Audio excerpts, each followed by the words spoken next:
against a team where they might actually, take some damage, so to speak. And I think RSGPH is a team that's capable of that, of inflicting, mortal damage at that point. But we're going to go into game one. This is going to be the draft to kind of start things off. And one thing that sticks out to me is the Uranus ban going both ways. I think that's quite interesting to start. Yeah, I think that's a pretty good one as well, considering that Nuts has kind of demonstrated himself during Uranus as well, and even during MSC 2022, when RSGPH actually took the championship title. Nuts was playing Uranus as well during those games. It wasn't picked every single time, and at that time, Uranus wasn't even meta. He still made it work. So I guess it's just a little bit of respect bans coming from Echo PH. But to start things off, Fredrin, very standard opening coming from Echo PH. Kind of surprised by this. But considering that Angela has been very, very popular in yesterday's games, especially for Group B's pick rate here, I'm surprised. They just don't really care about the Angela first pick at all. Do you think it's first pick material, though? The Angela, that is? That's the thing, right? I'm not a big fan, but there must be a reason why it's picked, right? And when it comes to those reasons, it's partially because of the fact that the emblem changes kind of allowed certain heroes kind of were lacking before. Like some heroes, they were lacking in mana, some they were lacking in adaptive penetration. In this case, you get the best of both worlds. In this case, Angela can pull yourself together. They can take like Impure Rage to a certain degree, or maybe even the final Ignition here to a certain degree. And this 2 and 2 mixed together gives you the best of both a mage and a support, which kind of enables an Angela a little bit better compared to before. So I guess that's the reason why they treat it as a meta.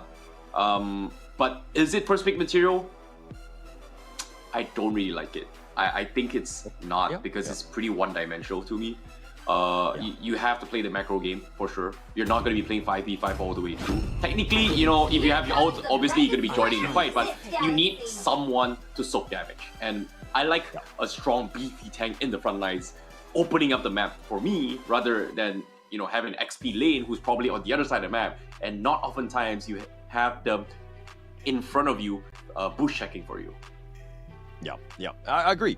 And to be honest, I don't think it's it was a bit of a trick question. I didn't think it was first pick material, but I just wanted to get your thoughts on that, because I feel like you start with the Fredrin, you have a lot of flexibility in terms of where it's going to be, right? Is it going to be the XP? Is it going to be the jungle? Like, you don't really know. So you're not really showing your hand. And then if you're looking at what kind of RSG have forced themselves into, it's the Eve and the carry here. They've picked up the Franco to kind of deal with this and to kind of make some pretty decent plays, hopefully with that hook. Oh, wow, this is something that I did not expect at all. This feels a little bit too confident to pick the Franco, but knowing Light, he has been known for this kind of skill shot heroes. In particular, I think Kufra, as well as the Franco hook, has very similar skill set, so I guess they're trying to play around Light's strength. But at the same time, what's a hero that I think was completely ignored is that the Fanny just completely stayed true if you think about it here. Like previous patches, Fanny first ban all the way through, and now Fanny just being ignored. So I guess maybe RSGPH, they have some sort of info. Maybe the Bloody Hunt is an alternative in case Zyda decides to whip out the Fanny from the side of Echo PH and put this Freddy on the XP lane. Yeah, the potential's always there. Zaida's just an absolute beast, right, on the Fanny. But I think it's still very open. I mean, yes, Echo have 2 picks here, and it's going to go down to that one. But the Franco is a big deterrent of that, right? Just being able to shut her down, because you need a little bit of control, right? Now, I'm more worried about Echo, right? In the sense that, do they have enough control? Everything that you're seeing right now is very linear, right? There's nobody who's going to be the initiation. How are they going to get onto the carry? Are they going to stop her or the Eve in the background, right? So you have potentials of, you got to be able to counter somewhat, the potential hook that, you're going to see from Franco. Seems like both sides here, they are going to play around their XP lane so far. And I like that Echo PH is just playing the safety net here. The floor suit, the brew strategy is always something that can be detrimental. In this case, the final slash into a real manipulation can force Echo PH in a very awkward positions, right? So I guess going for that is pretty safe. But I'm really surprised that RSGPH did not opt to actually ban the Lolita, which is a great way to deal with those carry passive stacks, right? So if they decide to go for it from the side of Echo PH, they might need to figure something out, because the hook can be blocked from the shield. The light wheels coming from carry can be blocked as well to a certain degree. So it is going to put them in a very difficult spot if you think about it. Yeah, that would be a good pickup here, but looks like just the Terizla and the Grok have been banned instead. They're kind of thinking, hey, just if you think you can do it, you think you can make those plays and be on point with them at every single moment, which might be difficult going up against that Franco. Yeah, by all means, go for it. So I think this next pick, okay, there you go, the Marty's right here. So that's an interesting pick here. I think it's going to be the traditional, old school jungle, right? Martis versus Frederick to a certain degree. They can still kind of opt to flex it in case things don't go their way, right? Like a surprise pocket pick, and this is probably going to be it. And I feel like, this is the perfect time to just pick the Lolita from Echo PH, especially on Miyawi, if they decide to actually just block all the shots. But looks like that's not going to be the case. They are going to go for the Kufra instead, which is something that can actually deal with the carry, right? Once you're on top of the bouncing ball, you can't exactly pop the second skill all the way through. So technically, if I would say the carry is out of position, pretty difficult to be in. But Echo PH, they go for something pretty standard from the previous patch. Lapu Lapu is going to be the final pick here. Okay. That rounds out the draft here. Now, if you're looking at that, what as RSGPH are you looking to do, right? You've seen the balance. Yeah, the Kufra, you have initiation, you have the Lapu Lapu kind of just, being a menace, just trying to tear things up and doing a lot of damage. But what do you do now as RSGPH? What is that last pick? They need a very annoying XP laner, but regardless of whatever XP it is, it's gonna be okay, good. Like, yeah, okay, Joy, yeah, why didn't think about it? But Joy, broken as it is, has been nerfed multiple times, and with the emblem change, didn't exactly help her too much, but I still like it, gives a lot of mobility, can completely chunk down the back lines. I think RSGPH as well as Echo PH, this is a pretty 50-50 lineup, and it comes down towards execution eventually. Okay. All right. Now, draft-wise, who do you think has the edge going into this game? Yeah, it's a 50-50. It's tough. It comes down to execution. Really? But I like Echo PH a little bit more because Franco is very skill-based. It's just that much difficult to play. But of course, when it comes to execution, right, anything can happen. So I guess I like Echo PH a little bit more just because it is easier to play compared to a composition like RSGPH, where if you hook miss, everything goes south. Yeah. No, I do agree with that. But you gotta believe, right? You gotta believe in the fact that Light's gonna hit those hooks. It's gonna happen, and he's gonna kind of connect it. And then the Joy is gonna be a nuisance. I think that you do need to watch out for her. The fact that she can kind of just run up on you, and you don't have a lot of mobility, I would say, from Echo. So this could potentially be there. But yeah, you have the Lapu Lapu, Kufra, and Fredrin to kind of hopefully tank up and just maybe control her to a certain extent. But it really comes down to those two, at least for me.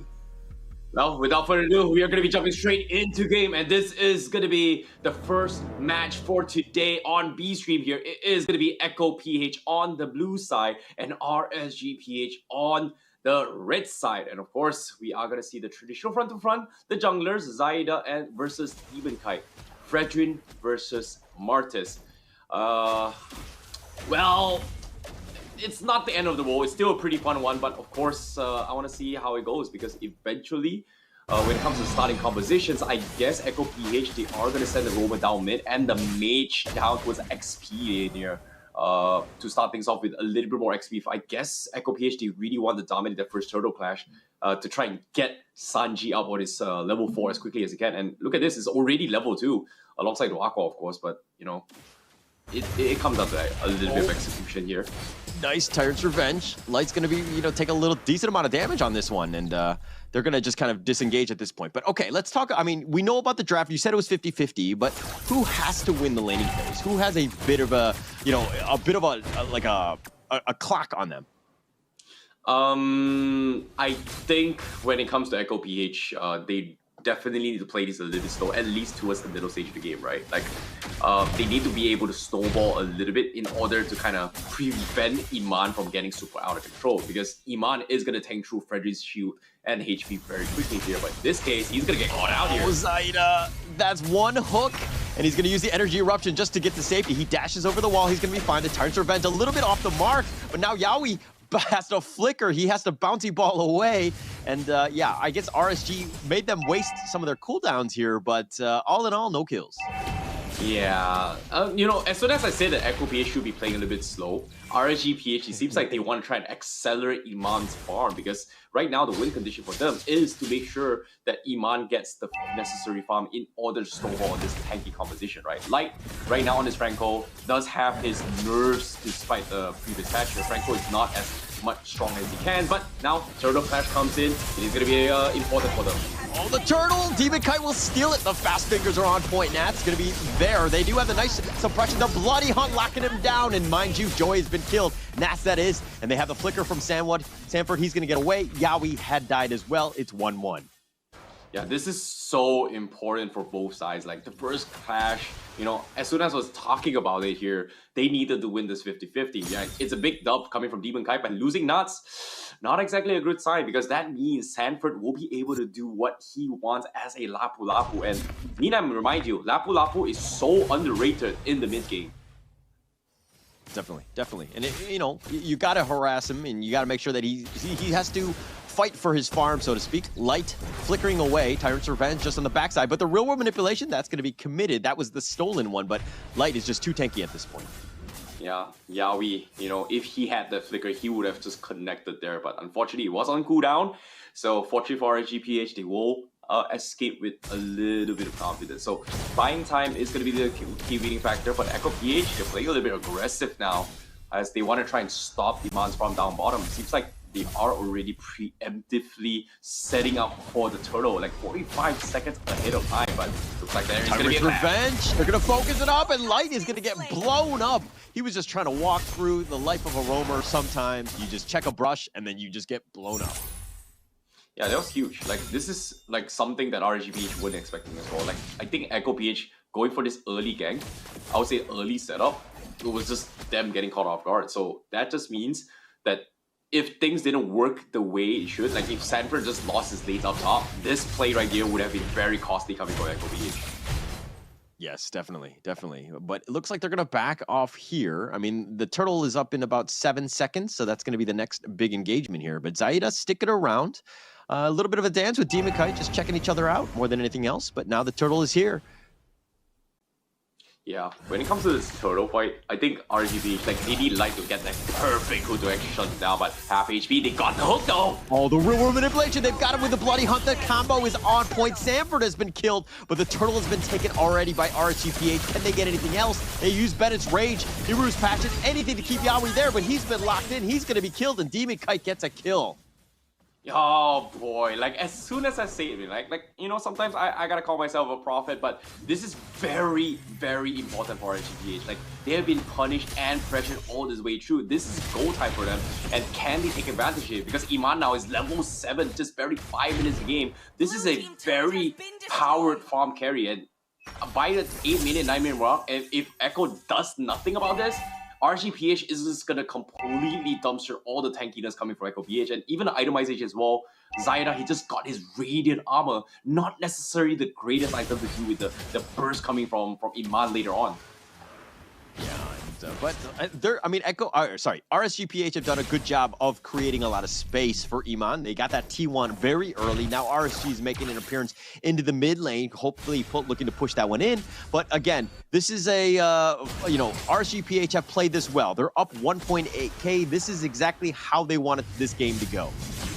Yeah, but in this case, Iman, look at this, the damage coming in though, and Sanford now getting caught up. Oh, the Bloody Hunt, the real world manipulation. But he gets out, oh my goodness. And now EcoPH, they have to fall back with the beat coming in from Nas. They are going to try and zone them out, but this prolonged fight is not helping at all. As RSGPH, they are able to zone them out, but at the same time, they've got bigger pictures here. The middle turret will be taken down though, coming from RSGPH. RSGPH doing quite well. I mean, they killed Sanji, which is a huge one. Plus, they got that T1. That is actually very huge at this point. Yes, it's only 6 minutes, but I mean, look at that 2.7K net worth lead. The turtle is going to be up very shortly, and they've already pushed out most of these towers. So if anything, Echo have to be, very reactionary to that. They have to counter it. They have to fix the lanes before they can make their way to the turtle. But as I say that, it looks like the heroes are starting to amass around the turtle now. Oh boy, Echo. I don't think they should actually fight this as well. Like, Iman, he just got his golden staff, and Iman is in position to contest this. So Echo PH, this is going to be a risky battle, but they are going to force the issue though. Light. First one down. He's just walking into that one. He just gets blown up with a Bennett's Rage. Ashura Aura from Demon Kite. He's going to back off here, but that's one opening. Nats has now joined the fight, and Echo does have that advantage. Mind you, Outplayed is top lane. They're 10, but they've got 2. The Rule Manipulation, that's going to be committed. They're going to exit the zone. They're going to be fine. The Turtle's continuing to be gone on. It's about half-life. Demon Kite sticking around. He wants to fight this. He doesn't want to give it up for free, but it looks like with Light just making an appearance, it's too late. Yeah, that was a little bit an awkward start here. Like RSGPH, like they had the perfect tools to work with, but they were just not in position. So Echo PH was able to just, pick them off bit by bit. And on top of it all, Echo PH, they were just one step ahead in terms of position. So nicely done coming from Echo PH. They really took advantage of the AoE burst that Outplay can be bringing to the table, which is very, very nice. But once again, RSGPH, like, I'm not sure what is going on with your minds. They're just always setting up for fights right from the get-go. And Echo PH, one wrong move, they are going to get bursted down if they walk in towards the wrong push right now. I like it. I mean, this matchup is crazy, right? You have like 2 heavyweights just going at it. They're trading blow for blow. It's not like one guy is just kind of beating up one guy and just letting him go, but they're actually counter punching, right? Echo knew how to get back in this game. They took a big chunk of that lead down. They got themselves in. Yes, they're still far behind, but they now have a little bit of an opening, right? It's all about the baby steps. Make sure that you do smart things, smart decisions, so you're not sacrificing anything, so that you give your team a chance to win.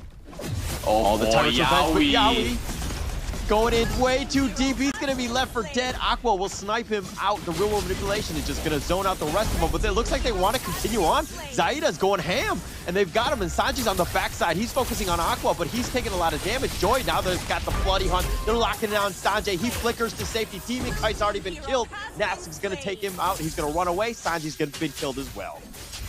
Wow, this is huge. This is huge for Echo PH. Like, they needed to slow down Iman's farm. And because of this, they were able to kind of bounce back. But the question here is, even if they got them this, can they get more out of this? Because it's not enough. They're losing so much map control, especially when they lost this early mid-tier 1 to RSGPH. Yes, they're able to stop Iman. He's very close to his DHS, but once that comes in, this is not good looking for Echo PH. But look at this, Nas is gonna try and make space for the team, force reactions from Echo PH. But as of now, Echo PH, they know they are in the best position to contest and force a fight right now against RSGPH.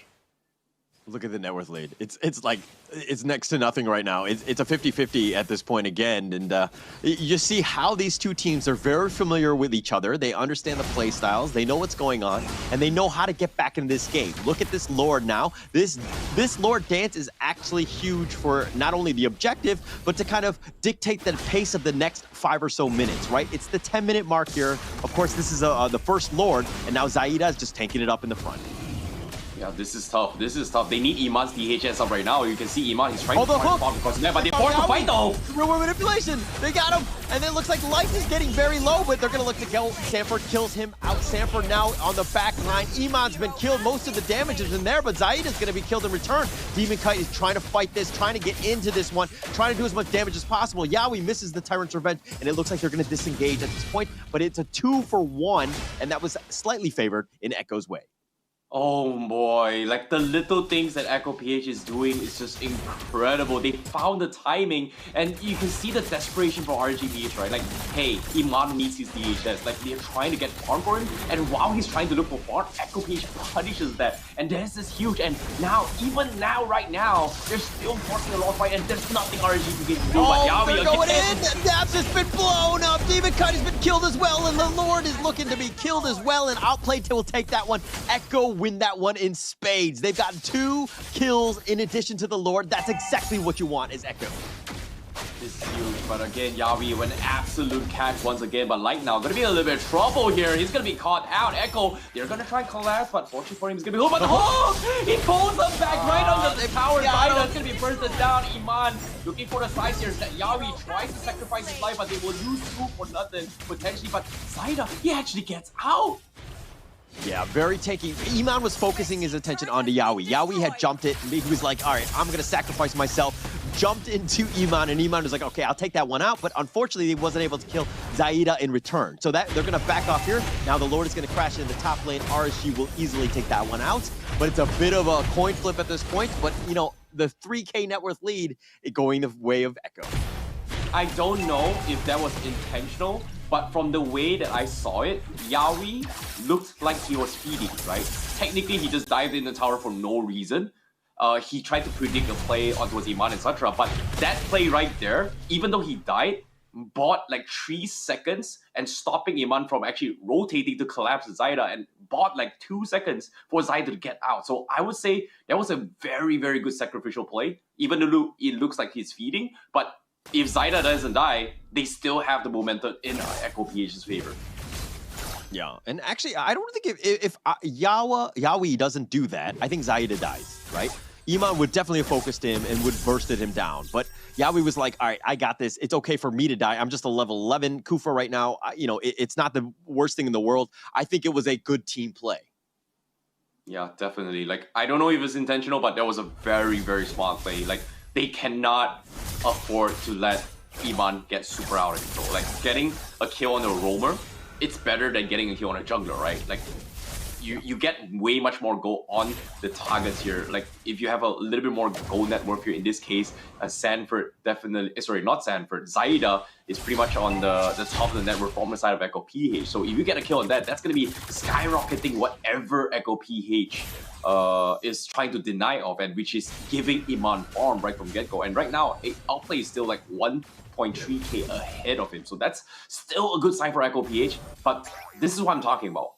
Mid to late game is where Echo PH strive. But once you reach towards full slaughter, 6 slaughter, level 15 wise, RSGPH, we have Iman that's going to be able to go ham on anyone on the side of Echo PH.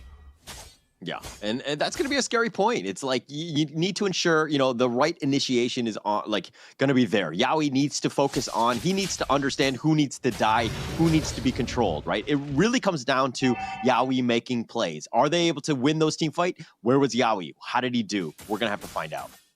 Oh boy, Iman, he just got his DHS, and technically he almost got it based on his components like 5 minutes ago, but because of him dying multiple times, he's pretty much delayed here. But Yawi, once again, he's gonna make an attempt here.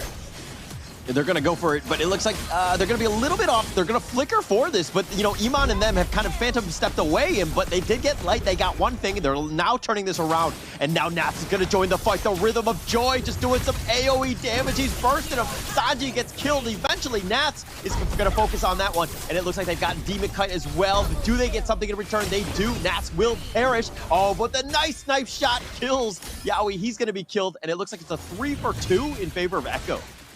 This is huge. This is huge. 3v2 RSGPH. Technically, they can still contest it, but Iman, he's got to pull it big because Echo PH, he still have... Do it. Zaida only has Retribution in 7 seconds, so technically he will have it, but RSGPH just not going to take the gamble against this here, knowing that Outplay does have the kill potential to actually threaten him. So I would say it was a very awkward fight, but it seemed like RSGPH just needed a little bit more time on the Iman, so I guess it's still a win for Echo PH. They still have the momentum, but if RSGPH is able to hold on for like this Lord push, they are still in for the running to make an epic comeback.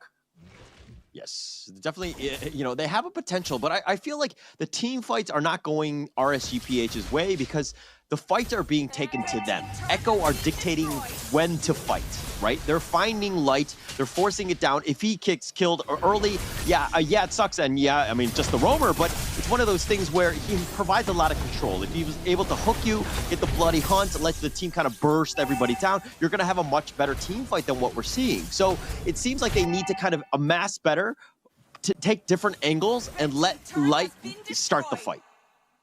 I like how RSGPH is swapping their sequencing here, especially out for light, right? Like Nuts is pretty much the guy that, you know, comes through as the second point of attack. You know, he always comes in later because of the fact that he is going to be shoving up the side lanes. But Light here has been playing really well because of the fact that he understands who to use his Bloody Hunt in. In this case, Sanford has been one of the underrated heroes that you'll be watching out for, because every time he dives in, he's going to be dishing out so much damage, and you cannot allow this Lapu Lapu to do whatever he wants. So in this case, right now, looks like Echo, they just want to deny the purple buff for now, play it safe against RSGPH. Yeah, they're going to look to just invade the enemy. Oh, but the nice Tyrant's Revenge. They caught Demon Kite. He's taking a lot of damage. He's going to get back to safety. The real world manipulation, the Bloody Hunt has been used. Sanford is going to be killed. E-Man is starting to do some damage, and this is what we're talking about. How E-Man is getting to that critical mass of items, and he's starting to burst people down. 4-2-5, E-Man, you got to focus him out. You know, Iman, he's doing the right things. He's definitely, you know, doing what he's needed as a carry player. But you have to give credit to Lightman. He understands who he needs to shut down. And that Bloody Hunt catch, that hook onto a Sanford just completely said, Echo PH, that's it for you. You don't have a space created or he gets completely shut down. And this is finally go time for RSGPH. And, you know, despite being oppressed for so long, I would say the oppressors are now feeling oppressed. I mean, this is the way. I mean, they got 2 T2s in that one, so they won the team fight, but they're still behind. But if you can feel the momentum, and that 2K net worth lead is kind of negligible, right? At this point, RSGPH, I think, are kind of in the lead. If we were talking about just momentum alone, they definitely won it with that team fight, which was huge for them. They're back in this game. Now they back off and take the rest of their jungle. Yeah, but based on the itemizations here, if you're talking about the three tanky heroes coming from Echo PH, right? Lapu Lapu, Fredrin, as well as the Kufra, only Zyda and Yawi has the anti-Kira. So Sanford having the Blade Armor is not going to do anything against the damage being brought out from Iman. Like, the true damage just still goes through everything. So I guess now that RSGPH, they understand that this is happening, taking down Sanford is way much easier compared to the rest. So I guess they are going to make a play, but here comes the conceal play though. Yawi. Yawi tried to get it. He tried. He definitely tried. Yeah, I mean, E-Man was just trying to push the wave, and then they spotted him out, and Yawi was made a beeline for him, tried to focus it. But if you're seeing what happens is that Outplayed is now going to deal with the minion wave in the top lane. They have a small opening, RSG that is, to kind of, you have a little bit of an advantage in terms of numbers, but as I say that, it's evened out now. Yeah, but as soon as I say this, though, this Lord Pit coming in is going to be a little bit different as well, because it is going to be a stall match here. Whoever gets control of this Lord Pit right now is pretty much going to take, I would say, the fight into their favor. And in particular, Echo needs this aggression because they need to set up for outplays, wombo combo AoE damage. So if RSGPH dives without, you know, taking that into consideration, they are going to get completely obliterated. All right, I'm worried. Sanford is all the way in the bottom lane. He's been shown. The Lord is so low at this point. The real world manipulation, but Zaida takes it. Oh, he steals the Lord. He gets on out. That's going to be life number 1 for Yawi, but it's all worth it at this point. Iman will ensure that he gets that kill. Sanford is now there, but they've gotten the Lord, and that's a win for Echo. Yeah, that's huge. That is huge. Like, they got the right catch coming in, but as of now, Zaida is going to make an attempt here.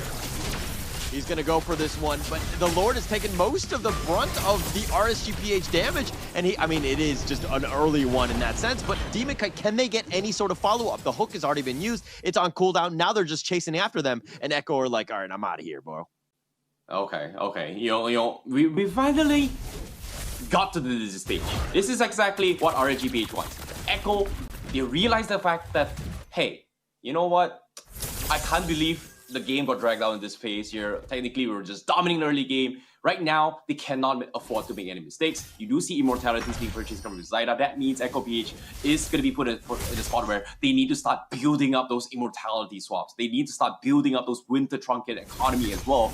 And once this happens, RSGPH, if they do not match it, they're going to be in a little bit awkward spot, because as of now, Echo PH, they have the 3K economy lead. So technically, for this next 3 minutes, if RSGPH builds up those economy, they will be able to still just completely win this fight. But of course, execution is going to be key. In this case, Yawi going to be the key to victory from Echo PH. He needs the perfect catch in order to win it for the team. The issue, though, is that, yes, he's up front, he's scouting it out, but if he goes in, the rest of the team is so far behind, they're not going to happen. They disengage. That's the right call, especially since they were spotted out. Now, RSG are like, hey, we're going to take back our jungle, just try to, exert a little bit of map control, get ourselves back to at least a 50-50, push them back to the river. We have 70 more seconds on the Lord. We can slow the game down. At this point, the lead, it's slightly advantaged, to Echo, but all we need to do is just wait it out. We need to get this game to the late game, probably the 27-minute mark or so, and then we'll be able to make our final push.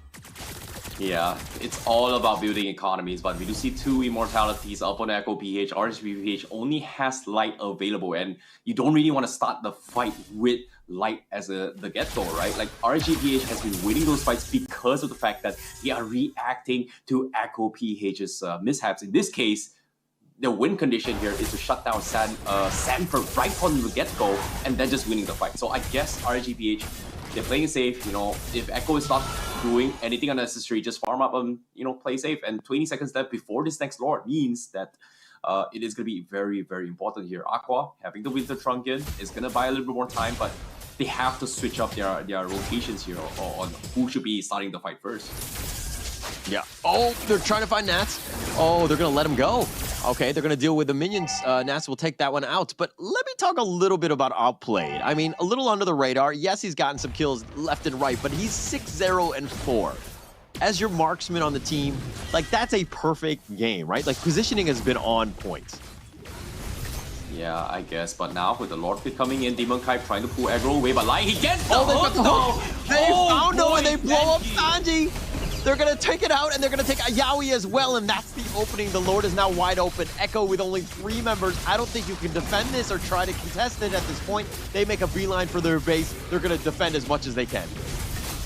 Oh, boy, that is huge. That is huge for life, man. Like, whatever happens, man, any hooks that you miss, if you hit the crucial one, you pretty much win the game. In this case, catching Sanji was huge for RSGPH, and now they are going to try and make an attempt to break the inhibitors. They still have immortality on Echo PH, but with 20 seconds left on the sideline for Echo PH, RSG is just going to try and milk Echo PH as much as they can. They're going to try to slow it down. I mean, the minions have just spawned, buying a little bit of time, but they still have only 3 members. 10 seconds. That's the timer. Sanford gets out of the real-world manipulation. They focus on the base, and they're going to go for it. And they take it, and RSGPH get this one. They get game 1. Huge plays coming from RSGPH, but Light with the crucial hook, mixing up the sequence here, punishing the Sand combo. RSGPH understands the secret sauce to beating another Filipino team. In this case, RSG definitely have a good start. They finally figured out what was missing